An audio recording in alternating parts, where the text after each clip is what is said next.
And good morning to day 6 post-surgery. I might look a bit like shit, but it's because I just woke up, really. And I wanted to give you the early morning show. So, because it's during Ramadan now, my wife gets up very early to eat because she's fasting. So we're looking at, she's up at 6. She left me a little bit of food. She actually woke me up, which means that I've had about 5 hours sleep non-stop. So that's awesome. I mean, I feel well rested. The reason why I put the video on is because I thought I'd experiment, and I thought I would try and sleep on my non-surgical side. Fuck that. No chance, man. No. I lasted about 3 seconds, and getting back to my more comfortable position on my back took about 20 seconds of pain. So, no, we'll give that up for the moment. So, it's only day 6. I don't think I'll be sleeping on my side for a few days yet. Legs still quite swollen, so I'm going to ice it soon. I'll have a coffee and I'll become an affogato. I will be a coffee and ice cream. No, doesn't quite work. Anyway, sleeping well.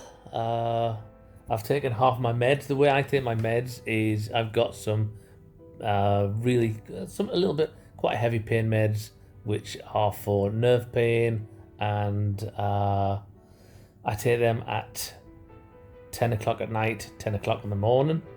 And I've got some very light ones like paracetamol and shit like that, and blood thinners, which I take I'll take about now. I'll eat something, take it about now, which is about just going on 8 o'clock now. So it means that I've been for a pee. The difference between medicated and non-medicated is quite significant. So I went for a pee just now when I got up, and it was pretty. Yeah, you can really tell the difference. Obviously, I haven't had any meds since 10 o'clock last night. It's not terrible, definitely not terrible, very tolerable, but you can tell the difference, and I'm looking forward to after 10 o'clock when I can take the nerve medicine. One little thing is your leg. You can feel your leg going through different things, and it's like buzzing and hot and scratchy and itchy and all this kind of stuff. It's just the nerves repairing themselves. I was suffering from a lot of heel pain, so and it felt like nerve pain. It was really sharp. It was hot. It was pretty nasty. But last night, this morning when I woke up, and also during the night when I woke up, it changed. It's gone from my heel to my big toe.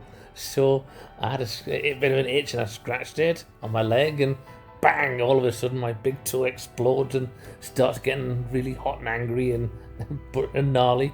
It didn't last for long. Just flexed it, did some ankle pumps, and flexed it a bit, and that went away. But yeah, so this is day 6, or the start of day 6, and feeling good, sleeping okay, and I think anybody watching this, a week in your life is pretty small. In context, a week is pretty small, and I've got to say it's been a week of, not even a week yet, but a week of some pain, some frustration, a really heavy leg, and there's a lot of fluid there, a lot of swelling, so I'm attacking that like crazy, but it's manageable. It really is manageable, man. Don't worry about it. I know we're all different, but I'm no superhero. Trust me. I'm allergic to pain, and you do. It's manageable. It's fucking frustrating, and you want to get out and you want to do this, and you can't. And every now and again, you sort of tweak it a bit, and it hurts. I mean, I'm still doing 4 or 5 walks a day of only 50, 60 steps. I'm going to go down myself and make a coffee. I'm just being really. I can do it. I'm just being really damn careful. So, it's not because I can't do it. It's because I want to be very careful about what I do and why I do it. In the first week, I don't want to fuck up. There's no point. There really is no point. A week is a tiny little fraction of your life. So take that time. I'm going to do the same next week. I don't see myself doing anything different next week. Yes, I'll be up and walking more. I'll be showering more. Hopefully shitting more. But it's a week. It's nothing, man. and it's tolerable. Enjoy it. Watch some absolute bollocks on Netflix. You know, binge. I've just binge watched something called The Recruit. It's absolutely shit, but it sort of passes the time. I've done some work, and I'll do some work, and there's a reminder just come up on my screen. Make coffee now. So I'll make some coffee. So yeah, I just wanted to be hopefully encouraging, inspirational. To say that, yeah, dude, it's a week, man. You can do it. You can really do this.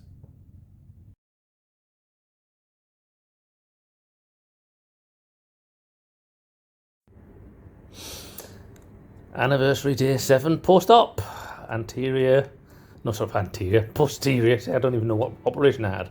Posterior, right side, this side of the shiny legs. I'm going to start doing a few exercises now, which are what I recommended really for the first 2 weeks, apart from just getting up and doing a few walks. But these are the sort of exercises we do. Okay, so the first one that everybody tells you to do from right the very second after you get out of theatre is the ankle pumps.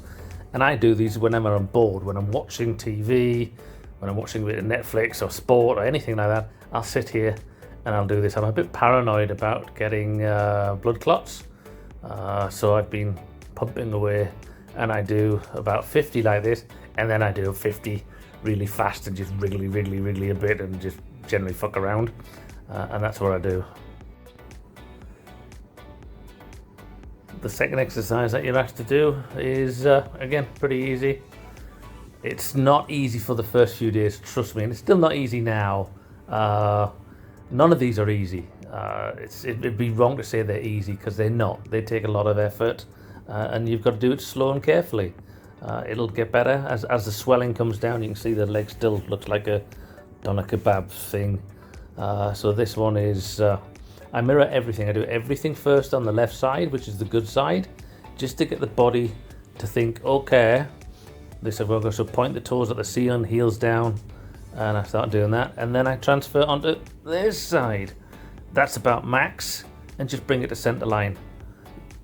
Go to when it just feels shit, and then come back to the center line. Go to where it feels shit, and come back to the center line. For the first few days I couldn't do that. I had to get somebody to lift the heel a little bit, and just gently help it across, but that's working fine now. So that's the second one.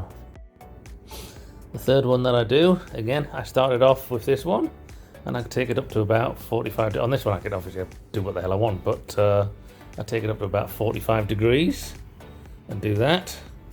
So I always start with the good leg first. So it just, I don't know, psychologically, it just gets the body to say, right, you're moving, because this does take effort. So when you do this one, that's about max 45 degrees.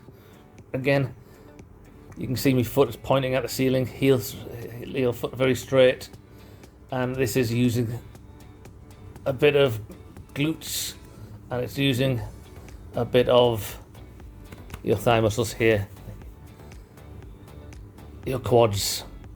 And I do that, and all these exercises I do 10 or 12, and I do it 2 times. No need to be a hero yet. I'm quite happy just doing stuff like that. It just gets some mobility in them. And number 3, hey presto, out of nowhere, quite a solid pillow turns up. It's got to be quite solid and quite bulky, otherwise, you know, it's not going to be effective. And all this one is doing raising, pointing at the ceiling. Look, foot's very straight.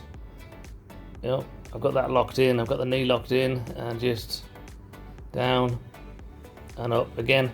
Squeeze the quad. Squeeze the, you can't see it because it's so bloody fat, but squeeze the quad when you're up. Count up maybe 5, down again, and up. Squeeze the quad. I think you can just about see my quad squeezed there. 5 and down, and then back up again. There you go. Well, hey, you can actually see it. Couldn't see that yesterday. I tried it and couldn't see it. There you go. Squeeze that quad like that, and I do it again. I do 10. And two sets, okay? Keeping the pillow in place, I've just moved it a little bit further under my knee, up towards the thigh, just a touch, so I can actually push that knee down, and again, I don't know if you can see the quad being activated. I'm pushing it down and then releasing again like that. I'm not doing it hard. I'm doing it very slowly, very gently, but I'm squishing the knee down toward into the pillow and getting that squeeze on in the quad. I've got the foot upraised and let it loose. So just count about 5. And again, I'm pushing that down like that, and it hurts. This is not a comfortable exercise. It's an uncomfortable exercise. It doesn't hurt a lot, and I've got an ice pack ready to go. And I'll raise when I've done these. I'll go for a little walk around just to finish it off, and I'll do some flexes when I'm on my feet. Keep your heel on the ground. You're pushing your knee into the pillow to activate the quad there. Don't raise it. We've already done them, so it's pushing down, getting that squeeze on the quad. Okay. And if by magic the pillow has gone. So look, there's a feet, and I can't help it. When I'm just sitting still for a while, these little things pump along a little bit. I'm not pushing too hard. Now and again I do, and sometimes I go a bit faster, but I just can't. So this one, it's a really easy exercise, and I can't really show you it because it's squeezing your butt. And it's, if you've done prehab,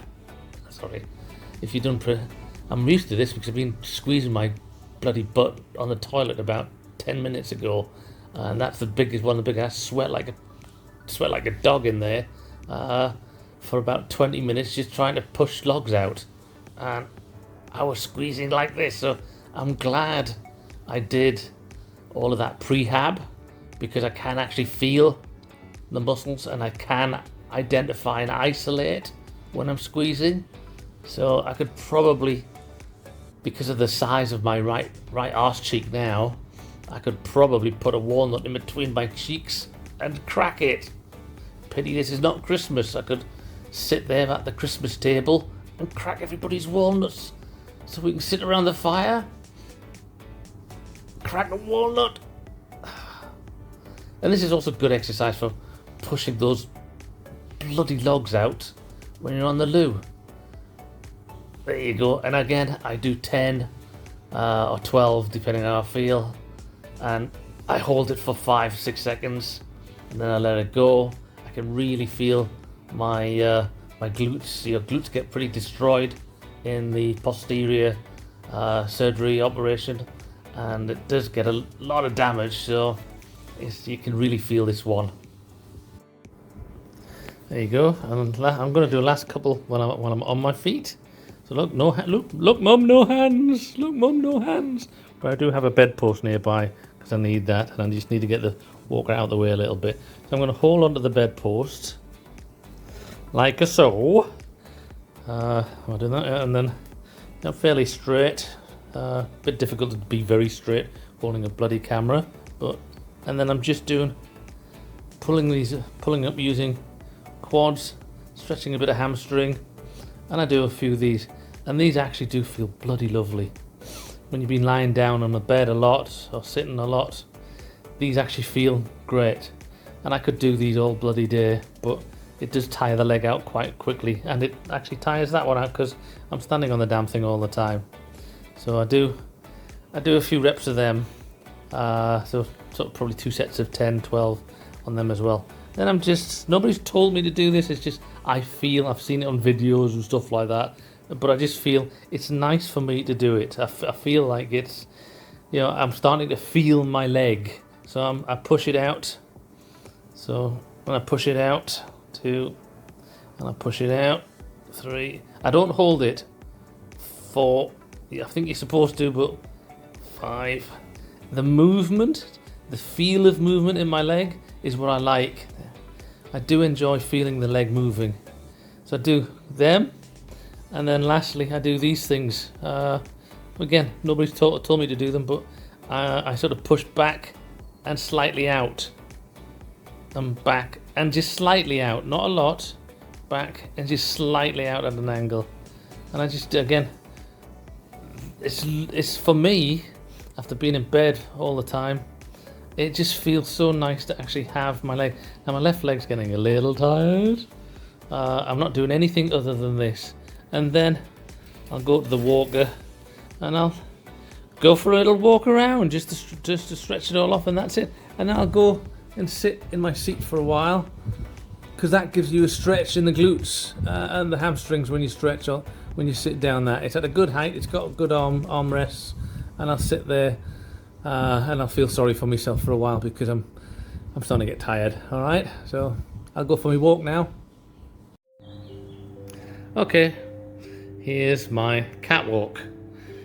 I'm not going downstairs too much. I'm gonna probably go down for a coffee a little later, and I haven't used the bike yet. So this is my catwalk. You can see we've got all the gym shit here, just for upper body, and there's my Pilates ring for squeezing and stuff like that.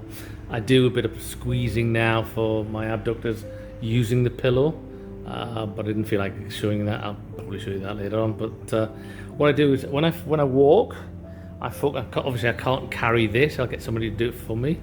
But when I walk, it's all about bringing your foot there, and then you're having that far enough, and using that to go forward like that, rather than up and stop. So I'm concentrating on a very fluid movement. It's not easy. Yeah, it's not. And I just walk to there and back, and walk to there and back, and walk to there and back, and walk to there and back, etc. Again, try not to trip over the bloody cat. That's the one thing. Please don't fall. Don't trip over cats. And that's where I walk to, and I walk back. Really focusing on being straight, really focusing on being fluid. Doesn't matter about speed or anything like that. It's getting the right cadence and getting the right steps, heel toe, and all that stuff. It's best not to, even if it does hurt a bit, it's best not to go up to the leg and stop, up to the leg and stop. I try and be fluid, because that's the way we walk, and I don't want to get into any bad habits, because literally I'm learning to walk again here. So that's what I do. And as you can see, I've got a stopwatch on. This is my Galaxy watch, and I'm going to set some little targets over the next week or two, so that I know I'm continuing to walk, and I'm getting a bit further and a bit further. So I've got that, so it walks. So I'll count my steps. The idea is 1 foot and in front, 1 foot and in front, like this. See, that's why I've got wheels. 1 foot and in front. Thank you. Thank you. Thank you.